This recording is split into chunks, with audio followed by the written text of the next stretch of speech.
पुराणों के अनुसार पूर्व काल में शिलाद नाम के एक ऋषि मुनि थे। वो ब्रह्मचारी थे। ब्रह्मचार्य का पालन करते करते शिलाद ऋषि मुनि को बुढ़ापा आ गया। अब उनके मन में एक भय सताने लगा।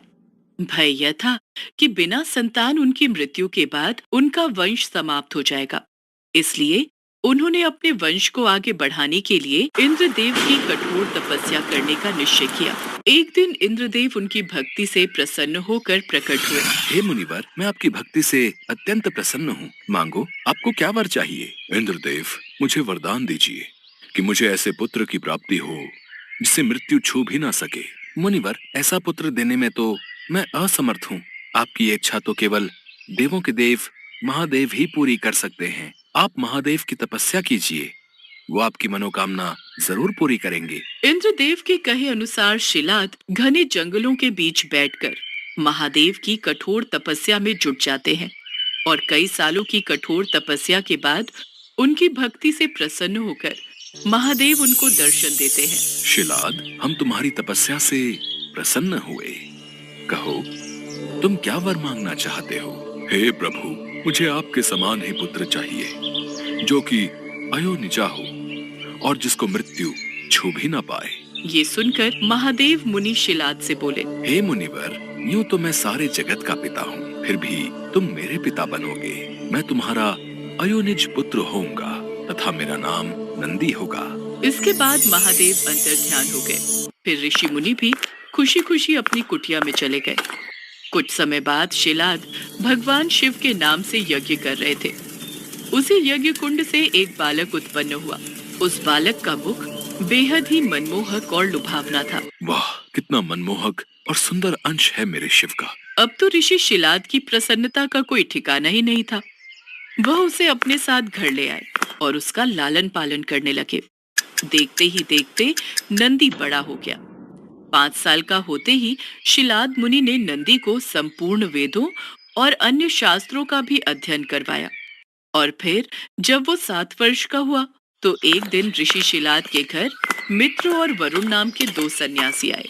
ऋषि शिलाद की आज्ञा से नंदी ने दोनों सन्यासियों का खूब आदर सत्कार किया, उन्हें भोजन कराया। खाइए मुनिवर, खाइए। अगर आपको किसी और चीज की भी आवश्यकता है तो मुझे बताइए। नहीं नहीं, हमारा पेट भर गया, हमें और कुछ नहीं चाहिए। आपका बहुत बहुत शुक्रिया। ऋषि शिलाद के घर मिले इस सेवा भाव से दोनों सन्यासी अत्यधिक प्रसन्न हुए।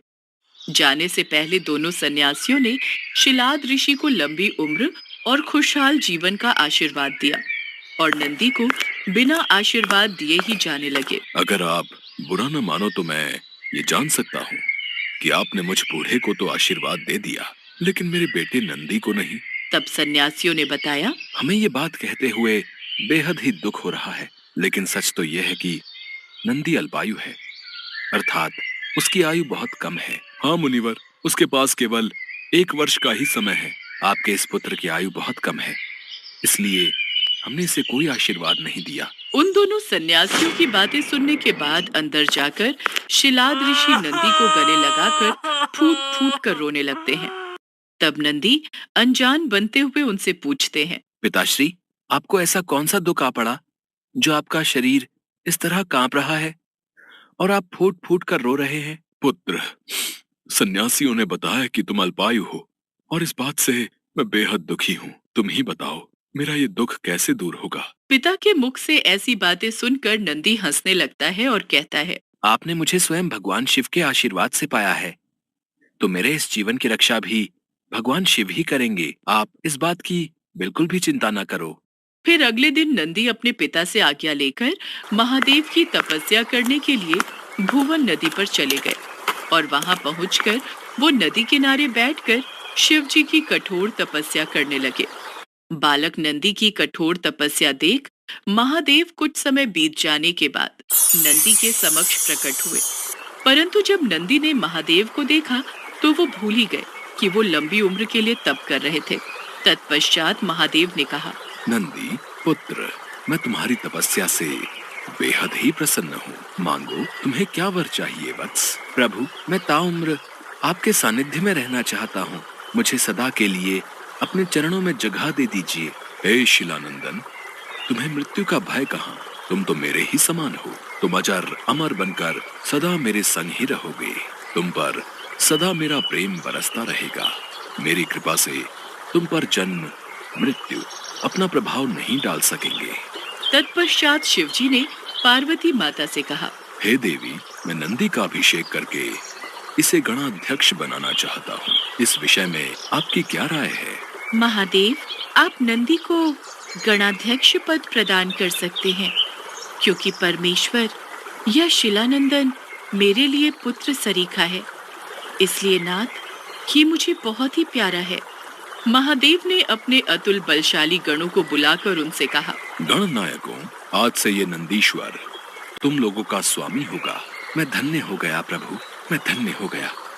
इस प्रकार नंदी के समर्पण से प्रसन्न होकर भगवान शिव ने नंदी को पहले अपने गले लगाया और उन्हें बैल का चेहरा देकर उन्हें अपने वाहन, अपने गुणों में सर्वोत्तम के रूप में स्वीकार कर लिया। और तभी से शिव जी की मूर्ति के साथ नंदी की प्रतिमा भी स्थापित की जाती है। ऐसा माना जाता है कि शिव जी तो हमेशा ध्यान में लीन होते हैं, वो हमेशा समाधि में रहते हैं। इसलिए नंदी के कानों में बोलकर उनके भक्तों की आवाज उन तक नंदी ही पहुंचाते हैं।